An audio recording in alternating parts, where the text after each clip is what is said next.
اس وقت ہم تفہیم کا مقدمہ پڑھ رہے ہیں اور اس کا صفحہ نمبر جو 33 ہے وہاں تک آ گئے۔ پچھلی دفعہ میں نے آپ سے عرض کیا تھا کہ مولانا مرحوم نے اس کو جس طریقے سے سیٹل کیا وہ یہ ہے کہ دو کیٹیگریز بنیں گی، ایک اس میں کیٹیگری کا نام ہے پسندیدہ انسان اور ایک ہے ناپسندیدہ انسان۔ یہ اس کے بعد مولانا نے فرمایا کہ پھر اب انسان تو ہے پسندیدہ اور ناپسندیدہ، اس کے بعد ان کے کام بھی دیکھنے کے کون سے کام جو ہے وہ ایسے ہیں کہ جن سے ہم فلاح پا سکتے ہیں، یعنی موجبات فلاح، اور دوسرا ہے موجبات خسران۔ خسران کہتے ہیں گھاٹے کو، ٹھیک ہے نا؟ تو ان الانسان لفی خسر، خسر کا جو لفظ استعمال کیا تھا خسران سے، کہ خاسرہ فی الدنیا والآخرہ، دنیا میں بھی خسارہ اور آخرت میں بھی خسارہ، جو نا خسارہ خسر خسران بھی ایک ہی روٹ سے نکلنے والی ساری چیزیں ہیں۔ تو انہوں نے کہا کہ ایک دوسرے کے مقابل ان کو قائم کر لیں، پھر اس کے بعد وہ دیکھتا جائے کہ عقائد میں، اخلاق میں، فرائض، معاشرت، معیشت، قانون، سیاست، نظم جماعت، صلح، جنگ، اور اس کے علاوہ ثقافت اور مسائل زندگی میں قرآن شریف ہمیں کیا رہنمائی کرتا ہے، وہ اصول اور قواعد اور ضوابط سمجھاتا ہے۔ اب مولانا سے آگے بتاتے ہیں کہ پھر جب آدمی کسی خاص مسئلہ زندگی کے بارے میں تحقیق کرنا چاہے، یعنی آدمی اگر چاہتا ہے کہ میں یہ دیکھنا چاہتا ہوں کہ اسلام کا جنگ کا طریقہ کار کیا ہے، تو پھر اس کو جہاد کی وہ ساری آیتیں قرآن شریف سے نکال کر اس پہ غور کرنا چاہیے کہ قرآن شریف میں جہاد کا نظریہ کس طرح سے پیدا کرتا ہے لوگوں کے درمیان، اور کس طرح ہمیں بتاتا ہے جہاد کرنا چاہیے، جہاد سے پہلے کی چیزیں کون سی ہیں، جہاد کے شروع کرنے میں کیا چیز ہے، اور پھر درمیان میں جہاد کرتے ہوئے کیا صورتحال ہونی چاہیے۔ ان سب چیزوں کی بنیادی باتیں جو ہیں وہ خود اس قرآن کریم میں ہیں، وہاں پر آپ کو بنیاد ملے گی۔ ان بنیادوں کی بنا پر جو کام آگے چلے گا وہ احادیث سے اس کی جزیات کی تائید ہوتی چلی جائے گی، یعنی بنیادی کام نیچے سے اس کی کیا کیا بنیادیں ہیں، اوپر جو آپ کو نظر چھت ہے، عمارت ہے، دیواریں ہیں، وہ ساری جزیات پر آ جاتا ہے وہ ساری چیزیں۔ تو کہا یہ پھر ہمیں پتہ چلے گا احادیث سے۔ تو یہ پہلے کہتے ہیں کہ آپ اس پہ تحقیق کرنا چاہیں کہ قرآن کا نقطہ نظر اس کے متعلق کیا ہے، تو اس کے لیے عمدہ طریقہ یہ ہے کہ پہلے وہ اس مسئلے کے متعلق قدیم و جدید لٹریچر کا گہرا مطالعہ کر کے واضح طور پر معلوم کر لے کہ اس مسئلے کے بنیادی نکات کیا ہیں۔ بڑی بات ہے، مولانا مرحوم جو تھے وہ جلدی بات نہیں منواتے تھے، وہ کہتے تھے کہ امپوز نہیں کر سکتے، ہم کسی پہ بوجھ نہیں ڈال سکتے، زبردستی نہیں کرنی۔ اسے کہنا بھائی دنیا کی تمام قوموں کے اندر جنگ کا کیا طریقہ کار ہے اور جنگ کیوں کی جاتی ہے، کافروں کے درمیان، اہل کتاب کے درمیان، مشرکین کے درمیان، اور وہ جو لوگ جو اسلام کو نہیں مانتے، وہ لوگ جو خدا کو نہیں مانتے، ان کے ہاں یہ انہوں نے کیا کیا سوچا کہ اس طرح اسلام سے ہٹ کر کیا سوچا ہے، ان سب کو پہلے پڑھ لے اچھی طرح۔ اگر کوئی آدمی باشعور طریقے سے واقعی قرآن پر اعتراض کرنا چاہتا ہے، یعنی یہ اس وجہ سے نہیں کہ مجھے اور آپ کو مخاطب کیا ہے، یہ مولانا نے ان لوگوں کو بھی مخاطب کیا جو لوگ اسلام پر اعتراضات کرتے تھے اور دنیا کے بڑے بڑے فلسفی بنے پھرتے تھے اپنے خیال میں۔ تو مولانا کا طریقہ یہی ہے کہ پہلے آپ سوچ لیں کہ انسان نے کہاں تک سوچا ہے کہ یہاں تک بہتری ہو سکتی تھی، پھر اس کے بعد قرآن کو دیکھیں کہ قرآن بھی کیا وہی بات کہتا ہے یا نہیں کہتا، تو اس کے بارے میں پہلے وہ اس مسئلے کے متعلق قدیم یعنی جو پرانا لٹریچر ہے و جدید جو نیا لٹریچر ابھی آتا ہے کا گہرا مطالعہ کر کے واضح طور پر معلوم کر لے، سرسری مطالعہ نہ کرے، اچھی طرح سے پڑھ لے، کوئی جلدی نہیں اس کو پڑھی ہوئی، اور اس کو پڑھے اور اس مسئلے کے بنیادی نکات معلوم کرے کہ بنیادی طور پر اس کے نقطے کیا ہیں، کس بنا پر ہم جنگ کرنا چاہتے ہیں یا نہیں کرنا چاہتے تب بھی بتائیں۔ جیسے یہ بدھ مذہب کے جو ماننے والے ہیں یہ کہتے ہیں جنگ ہونی نہیں چاہیے، اور آپ نے ان کا جدید دور میں پھر دیکھا انہوں نے کیا جنگ کی مسلمانوں کی، برما کے اندر لاشیں بچھا دی انہوں نے، کہاں گئی جنگ؟ مذہب تو یہ کہے کہ کسی جانور کو بھی ہم ذبح کر کے نہیں کھائیں گے، ان کا مذہب یہ کہتا ہے کسی انسان کو بھی دکھ نہیں دیں گے، اور دکھ سے نجات پانا نروان ہے، اور نروان کو حاصل کرنا انسان کا کام ہے۔ نروان کیسے ہوگا؟ وہ دنیا چھوڑ دے، سارا کچھ چھوڑ دے اور بھکشو بن جائے، بھگت فقیر بن جائے، ہاتھ میں کاسا لے لے، مانگ تانگ کر زندگی کھائے، زندگی ایک بوجھ ہے اس کو اتار پھینکے۔ ہمارے ہاں زندگی بوجھ نہیں ہے، ہمارے ہاں اللہ تعالیٰ نے زندگی کی نعمت دی، وہ بھاگتے ہیں، فرار کی راہ اختیار کرتے دین سے۔ ہمیں دین فیس کرنا سکھاتا ہے کہ لڑنا ہے اور آخری دم تک لڑنا ہے۔ آج میں نے ایک بہت بڑے عالم کا پڑھا، بڑے لوگ بڑی باتیں کہتے ہیں، آج وہ کسی مصیبت کا ذکر کر رہے تھے کہ فلاں مصیبت مجھ پر آئی، فلاں مصیبت آئی، تو اس کے اندر انہوں نے بڑی پیاری پیاری باتیں کہی۔ اس میں انہوں نے بتایا کہ اللہ تعالیٰ نے خود قرآن کریم میں بتایا کہ انسان کے مرنے تک ہم اس کو کسی نہ کسی مصیبت میں الجھا کر اس کا امتحان لیتے رہیں گے، ہم کسی نہ کسی مصیبت کے اندر الجھا کے اس کا امتحان لیتے ہیں۔ اور اس میں بتایا خوف، بھوک، مالوں کا نقصان، پھر فرمایا جانوں کا نقصان، دشمن مسلط، آزمائش در آزمائش، بیماریاں ہی بیماریاں۔ اللہ تعالیٰ نے کہا کہ ایک سے نکلے گا انہوں نے جو نقطہ اس میں بتایا وہ یہ تھا کہ ایک سے نکلے گا دوسری میں داخل ہوگا. مطلب میرے ذہن میں تو یہی بات تھی کہ 1 2 3 یہ آ گئی, یہ ایک دفعہ آ گئی, وہ اس پر آ گئی. نہیں کہا, انہوں نے کہا یہ بدلتے جائیں گے, ادھر مال سے کی کمی سے ختم ہوا, ادھر کوئی مر جائے گا. بندہ ہی چلا گیا دنیا سے, کہا بندہ چلا جائے گا دنیا سے. ادھر دنیا سے بندہ جائے گا, ادھر سے بیماری میں قدم رکھ لے گا. بیماری سے گیا تو کوئی مقدمہ کر دے گا, کوئی جھوٹا کیس بنا دے گا, آپ پر خوف مسلط ہو جائے گا دشمن کا. تو یعنی انسان ہمہ وقت آزمائشوں کے اندر ہے, یہ اللہ تعالیٰ نے پہلے بتا دیا. اب بندہ یہ کہے کہ مجھ پر آزمائشیں کیوں آ رہی ہیں, تو یہ تو تمہیں اس میدان میں داخل کرنے سے پہلے ہی ہم نے بتا دیا کہ تمہیں یہی آزمائشیں آئیں گی. آپ دیکھتے ہیں جب ہم کسی آزمائشی پیریڈ میں آپ دیکھتے ہیں کہ لوگ اس میں گزرتے ہیں تو وہ بتاتے ہیں کہ جناب پہلے آپ فوجیوں کی ٹریننگ دیکھیں نا, وہ دکھاتے ہیں کہ یہ دیوار پہ لانگنی پڑے گی, اس کے بعد پھر ایک گول سا ہے بنا ہوا دائرہ, اس کے اندر لوہے کے اندر سے گزرنا پڑے گا, پھر زمین پر گھسٹ گھسٹ کے آگے چلنا پڑے گا, تب جا کے تم گوریلا بنو گے. ٹھیک ہے, ہماری فوج میں یہ 400-500 گوریلا ہوتے ہیں اصل ایکچوئل, جن کو یہ پورے پاکستان سے ڈھونڈ کر نکالتے ہیں. تو ایک صاحب تھے, وہ انہوں نے گوریلا وار مطلب سیکھی, تو میں نے ان سے پوچھا سارا, انہوں نے بتایا کہ کیسے میری سلیکشن ہوئی اور کیا وہ کرتے ہیں ہمارے ساتھ, الٹا لٹکاتے ہیں, کیا کچھ کرتے ہیں, ٹریننگ. تو یہ ٹریننگ ہے یہاں پر ہو رہی, اور یہ اس لیے کی جاتی ہے کہ ایک مسلمان فرض کریں کسی کافر کے ہاتھ میں آ جاتا ہے تو بھوک برداشت کرنے کی صلاحیت اس کے اندر ہو. اگر وہاں وہ قید خانے کے اندر اسے کوئی بیماری آ لیتی ہے تو قید خانے میں وہ بیماری برداشت کرنے کی طاقت اس کے اندر ہو. اگر وہ اس کو اذیتیں دیتے تو وہ ذہنی اذیت برداشت کرنے کی اس کے اندر طاقت ہو, وہ اپنا ایمان نہ کھو دے. تو یہ سب چیزیں, بھوک ہوئی, خوف ہوا, طرح طرح کی اذیت ناک بیماریاں ہوئیں, یا کسی عزیز کا دنیا سے اٹھ جانا, یا مال چلا جانا, یا انسان کی جان چلی جانی, یا اس کے اپنے پرائے اس کو دکھ دیتے ہیں, رشتے دار بھی تو دکھ دیتے ہیں. حضرت علی رضی اللہ تعالیٰ عنہ فرماتے ہیں بعض الاقارب کالقارب, اقرب کا لفظ ہوتا ہے, اقرب قریبی کو کہتے ہیں الف اور کاف سے, لیکن الف کی جگہ عین لگا دینا تو اقرب کہتے ہیں بچھو کو. تو کہا بعض الاقارب کالقارب, کچھ قریبی بچھو بھی ہوتے ہیں, رشتے دار, کچھ کوئی دوست, کوئی احباب, کوئی برادری, کوئی خاندان. کہا بعض الاقارب کالقارب, وہ دکھ دینے سے باز نہیں آتے. بچھو کا کام کیا ہوتا ہے, آپ اس کے ساتھ نیکی کری جائیں, وہ آپ کو دکھ ہی دیتا جائے, آپ نیکی کر رہے ہیں وہ دکھ دیتا جائے. تو جیسے وہ بچھو کو پار کیا بزرگ نے, تو بچھو نے پھر اسے انہیں کاٹ دیا. انہوں نے کہا میاں تمہیں تو ہم دریا سے پار لے کر آئے. ان کا حضرت بات یہ ہے کہ وہ نیکی کرنا آپ کی فطرت ہے, اور ڈانگ مارنا میری فطرت ہے. آپ اپنی فطرت سے باز نہیں آئیں گے, میں اپنی فطرت سے باز نہیں. اس لیے نیک آدمی جو ہوتا ہے وہ ساری زندگی کیا کرتا ہے, اچھائیاں ہی کرتا ہے. غصے میں آ کر اس کا بھی جی چاہتا ہے کہ میں دوسرے کے ساتھ برائی کروں, لیکن اس کو حکم دیا جاتا ہے کہ نہیں, تم اپنے رشتے داروں کے ساتھ, اپنے دوستوں, احباب, سب کے ساتھ صلہ رحمی کا معاملہ کرو. تو یہ بات سب کے آزمائشوں سے انسان گھبراتا نہیں ہے. تو بھکشوؤں نے پھر کیا کیا, انہوں نے جنگ سے منہ موڑا, لیکن ہر مقام پر جنگ انہوں نے نہیں لڑی. لاشیں ایسے بچھی تھی برما کے اندر لاکھوں مسلمانوں کی, ایسے تو کوئی کسائی بھی مرغیوں کو نہیں کاٹ کر پھینکتا یا بکروں کو نہیں کاٹ کر پھینکتا, یہ دور تک کتنی ایک پٹی ہے جس پہ وہ لاشیں ہیں. تو اسلام کہتا ہے کہ کیا اس کا کوئی رولز اینڈ ریگولیشنز نہیں, کوئی قواعد اور ضوابط نہیں کہ تم جنگ کس طرح سے لڑی جاتی ہے. تو برکیف جنگ سے انہوں نے منہ موڑا, اسلام نے جنگ سے نہیں منہ موڑا. اسلام نے کہا جنگ ہوگی, اور انسانیت جنگ کے بغیر نہیں رہ سکتی.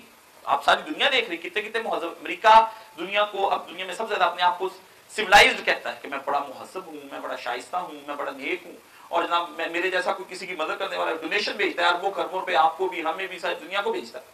لیکن بدکار کتنا ہے کہ وہ دنیا پہ جنگ مسلط رکھتا ہے ہمارا, کس لیے کہ میرا اسلحہ بکے.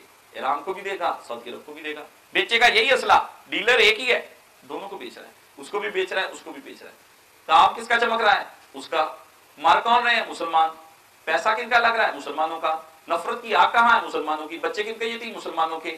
بیٹیاں کن کی بیوہ ہوتی, مسلمانوں کی. علاقے کن کے تباہ ہو رہے ہیں, مسلمانوں کے. تو پھر فائدہ کس کو ہو رہا ہے, کفار کو. یہ ہے جنگ کا, ان کا طریقہ کار بنایا کہ جنگ. تو اسلام پہلے جنگ کے کچھ قواعد, یہ جنگ کو میں نے بطور مثال لیا, ورنہ زندگی کے جنگ کے علاوہ بھی بہت مسئلے ہیں, ان کو بھی حل کرتا ہے. معاشرت میں بھی کرتا ہے, میاں بیوی کیسے رہنے ہیں, بہن بھائی کیسے رہنے ہیں, اس میں کاروبار, لین دین, تجارت, اس کے اصول بنائیں کچھ. انہوں نے کہا ان اصولوں کو پہلے تم لے آؤ. اچھا, پھر اس کے بعد انہوں نے کہا انسان نے اب تک اس پر کیا سوچا اور سمجھا ہے, کیا سوچا اور سمجھا ہے. مولانا کا پھر انسان اپنا بتائے کہ میں نے اس بلب کو صحیح کرنے میں کیا کیا سوچا ہے. ہم جو بتائیں گے وہ بعد میں بتائیں گے, پہلے آپ بتائیں. آپ سے جو صحیح نہیں ہوا ابھی تک, تو آپ نے کیا سوچ لیا وہ بتاؤ نا ہمیں, اصول کیا ہیں. اس پر پرویز, غلام احمد پرویزی منکر حدیث ہیں.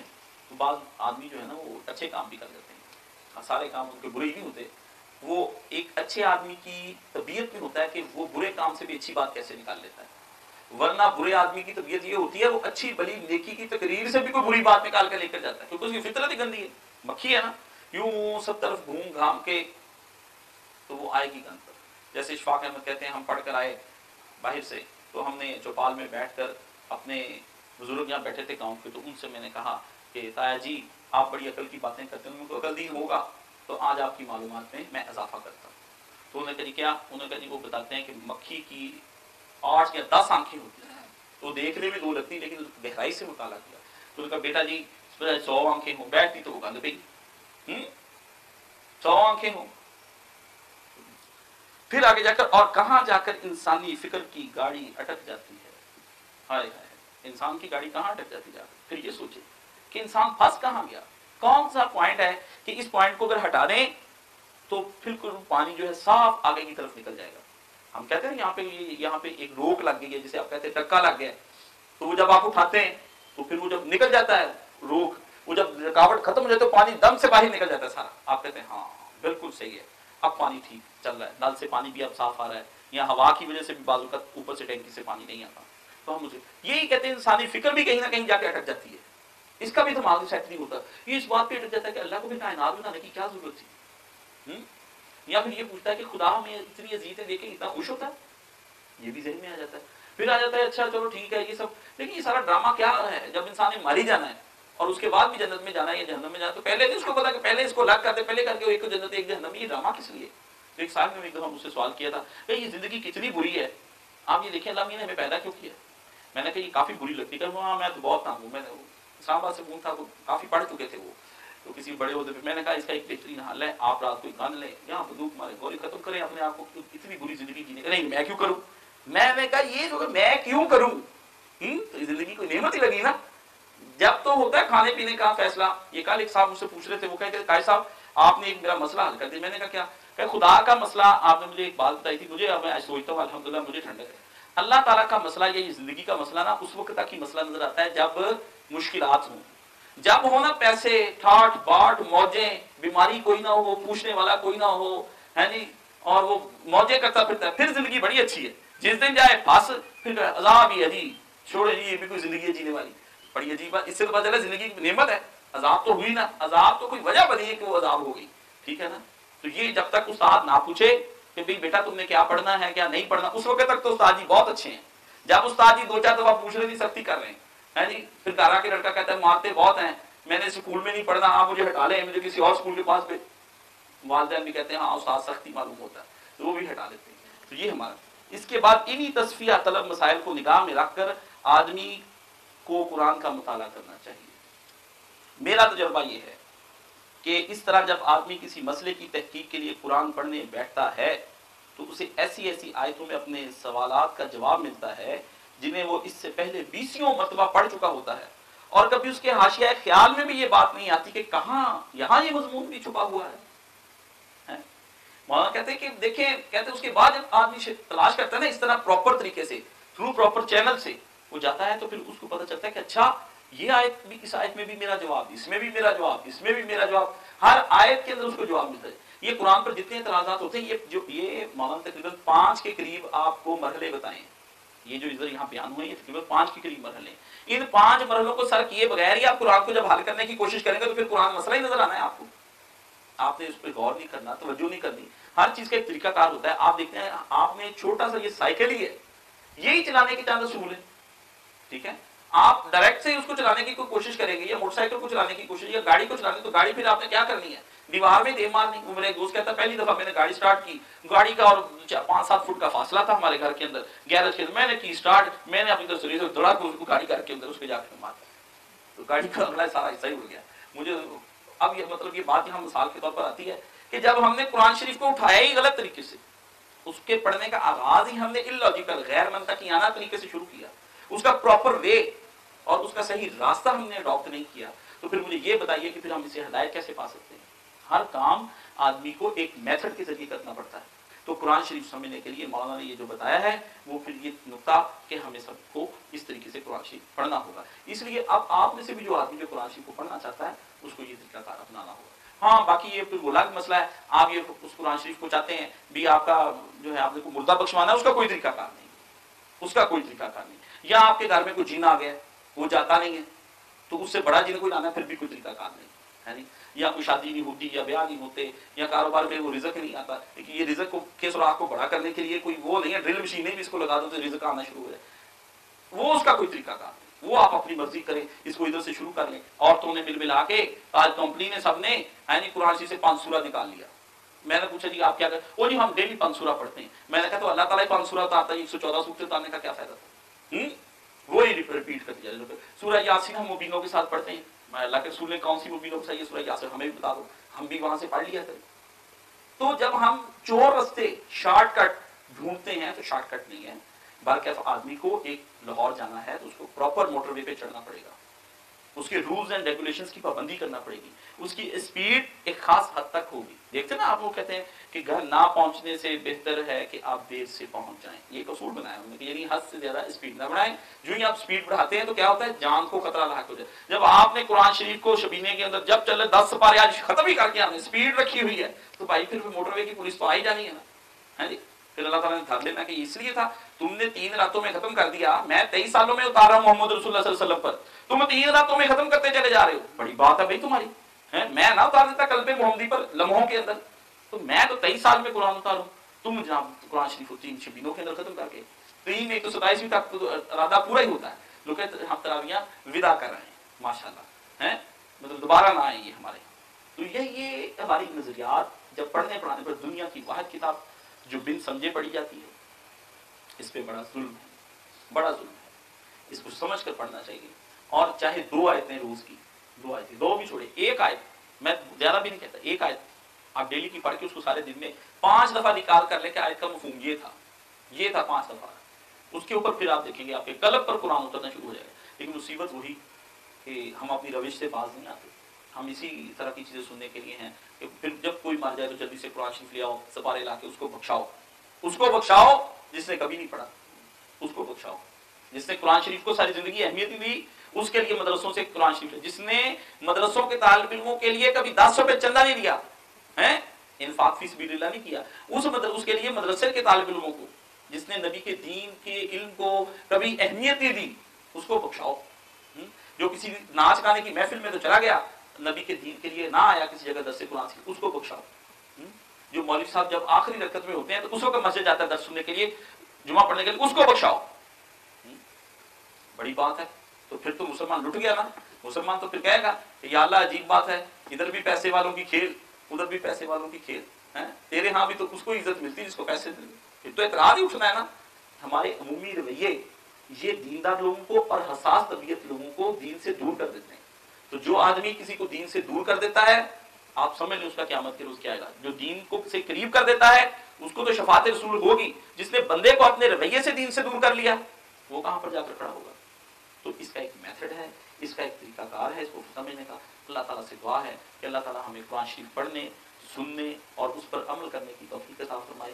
انہی نظریات کے ذریعے سے ہمیں کاپی بنانے کی توفیق عطا فرمائے۔ وہ جو کاپی ہے وہ آپ کا نامہ اعمال ہے، وہ جو کاپی ہے۔ حضرت اورنگزیب عالمگیر رحمۃ اللہ علیہ بادشاہ میں بولیا میں کوئی کام کا آدمی نکلا تو یہی ایک ہے، باقی سارے ایسے لفنٹر ہی تھے یہ۔ اور وہ بھی اس کے والد نے حضرت مجدد الثانی کے جو ان کے خلیفہ تھے ان کے ساتھ بھی رہتے تھے، یعنی نیک صحبت بچپن سے تھی اس کو۔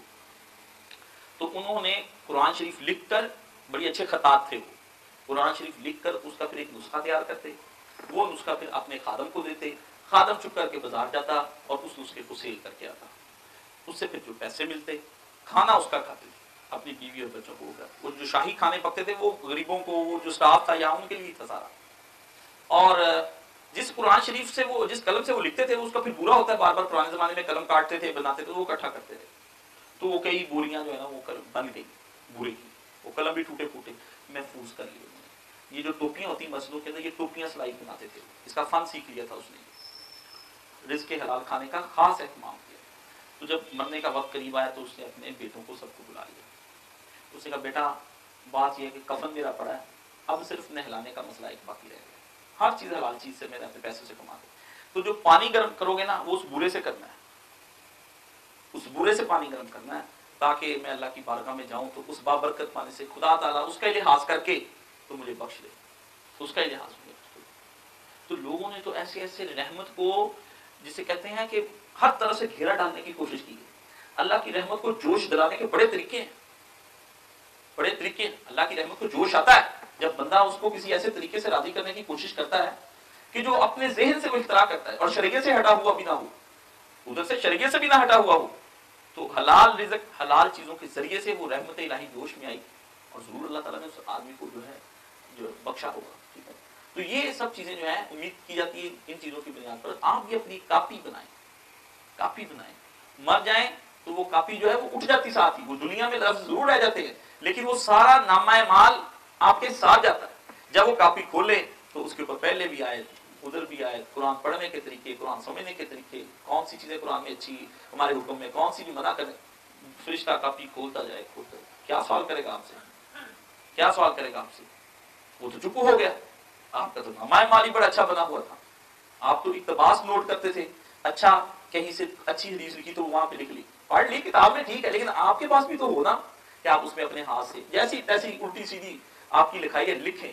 اللہ کو لکھائیوں سے نہیں ہے, اس دماغ سے, اس جذبے سے قدر ہے. ٹھیک ہے نا, اس سے جب آپ لکھ کر اپنے پاس آپ کے پاس 8 10 50 100 کاپیاں ہو جائیں گی تو بارگاہ الہی میں ایک صفحہ بھی قبول ہو گیا تو زندگی سنور جائے گی. کسی ایک صفحے پہ اس طرح درد سے لکھ دیا کہ اللہ تو اگر مجھے معاف نہ کرے تو پھر مجھے کون معاف کرے گا, تیرے جیسا رحیم کوئی نہیں ہے, تو اپنی بارگاہ میں میرے گناہوں کی اس توبہ کو قبول و منظور فرما. اس ناچیز کو, اس حقیر کو, پرتقصیر کو, جو گناہوں میں لتڑا ہوا, ڈوبا ہوا, جس کے ظاہری, باطنی, اندرونی, خارجی, چھوٹے بڑے, پوری زندگی ہی گناہوں میں ڈوب گئی, ایک دن تیری صحیح معنوں میں اطاعت نہ کر سکا, لیکن اللہ تیری رحمت بڑی وسیع ہے, مجھے بڑا بھروسہ ہو گیا ہے, اللہ تو مجھے معاف کر دے, تو مجھے معاف کر دے گا, تیرا کیا جائے گا, میرا ہی بنے گا جو کچھ بنے گا. اللہ تیری رحمت بھروس. ایسی جوش دلانے والی جب دعا آپ اسے دکھائیں گے, اپنے دل سے خود ہی لکھتے چلے جائیں گے, تو پھر وہ ایک صفحہ جو ہے آ گیا نا کام. حشر میں وہ جب نکال کے دکھائیں گے تو پہلا ہی صفحہ جب جائے گا تو اللہ کہے گا صرف نظر بند کرو, جانے دو یار بندے کو, اس کو معاف کیا, اس کو تو پکارنے کے اس نے ایسے ڈھنگ اختیار کیے مجھے, اب تو مجھے نامہ مال کھولتے بھی اس کے جو ہے نا مجھے عجیب محسوس ہوتا ہے. ٹھیک ہے نا, تو یہ چیزیں جو ہے نا یہ قرآن شریف کو سمجھنے کی چیزیں, معافی نامے, اپنی چیزیں لکھا کریں. آپ حساب کتاب تو بڑا لکھتے ہیں, 1340 روپے فلانے کو دینے ہیں, 2,40,000 فلانے کا ہے, اور فلانے کا منشی تم نے لکھ لیا, اور فلانے کا تم نے, وہ بڑا حساب کتاب ہے. بینک اکاؤنٹ سے اسٹیٹمنٹیں نکال کے لا کے ڈیلی پڑھتے ہیں, چین ہی نہیں آتا ہی نہیں. ہر 8 دن بدل نکالنا, پھر فون نکالنا. وہ ہمارا ایک بندہ ہے وہاں پہ کام کرتا, وہ ہر آدھے گھنٹے میں بینک فون کرتا ہے, کتنے پیسے رہ گئے. میں نے کہا ابھی تمہاری تنخواہ تو تھوڑی سی ہے, تو یہ عالم ہے, اتنا پیسہ کہاں کیا کرو گے. تو اس کے بارے میں پریشان, دنیا کی دولت کے بارے میں, یہ آخرت کی دولت, اس کے بارے میں نہ کوئی حساب نہ کتاب. اس کا بھی بجٹ بنائیں, ہاں جی, اس کا بھی کوئی تخمینہ لگائیں تاکہ جنت اللہ تعالیٰ ہمیں دے دے. اللہم صلی علی محمد وعلی آل محمد کما صلیت علی ابراہیم وعلی آل ابراہیم انک حمید مجید. اللہم بارک علی محمد وعلی آل محمد کما بارکت علی ابراہیم وعلی آل ابراہیم انک حمید مجید. یا الہی تمام لوگوں کو شفاء کاملہ عاجلہ عطا فرما. یا الہی جو فوت شدگان ہیں ان سب کی مغفرت فرما. ہمارے ایک دوست ہم سے جدا ہو گئے اسی ہفتے کے اندر, یا الہی ان کی خصوصی مغفرت فرما. یا الہی جو لوگ قرضوں میں پھنسے ہیں ان کو قرضوں سے نجات عطا فرما. جن گھروں سے برکت اٹھتی جا رہی ہے یا الہی وہاں برکت عطا فرما. یا الہی اس وقت حسنوں نے ہمیں گھیر رکھا ہے, یا الہی رحمت عطا فرما. یا الہی ہم سب تیرے فضل کے امیدوار ہیں, تیرے کرم کے امیدوار ہیں, تیرے رحم کے امیدوار ہیں. ہمیں تینوں چیزیں نصیب فرما. یا الہی جو لوگ اس دنیا سے جا چکے ہیں, یا الہی ان پر خصوصی رحم اور ان کے اوپر خصوصی کرم کی ہم تجھ سے استدعا کرتے ہیں, قبول و منظور فرما. یا الہی جو لوگ گھروں سے گمشدگان ہیں ان کو گھروں میں واپس اپنے والدین کے درمیان لے آ. اور یا الہی ہمارے اس وقت اسلام میں جہاں جہاں پوری دنیا میں مسلمانوں کو مسائل ہیں ان کے مسائل کو حل فرما. اور یا الہی اسلام کی نصرت فرما. یا الہی کفار کو ہدایت عطا فرما. ہدایت نصیب نہیں تو یا الہی نیست و نبود فرما. یا الہی ملک پاکستان کو استحکام بخش دے. اور یا الہی یہاں اس کو صحیح معنوں میں اپنا اسلام کا صحیح قلعہ بنا. وصلی اللہ تعالی علی خیر خلقہ محمد و آلہ و اصحابہ اجمعین برحمتک یا ارحم الراحمین.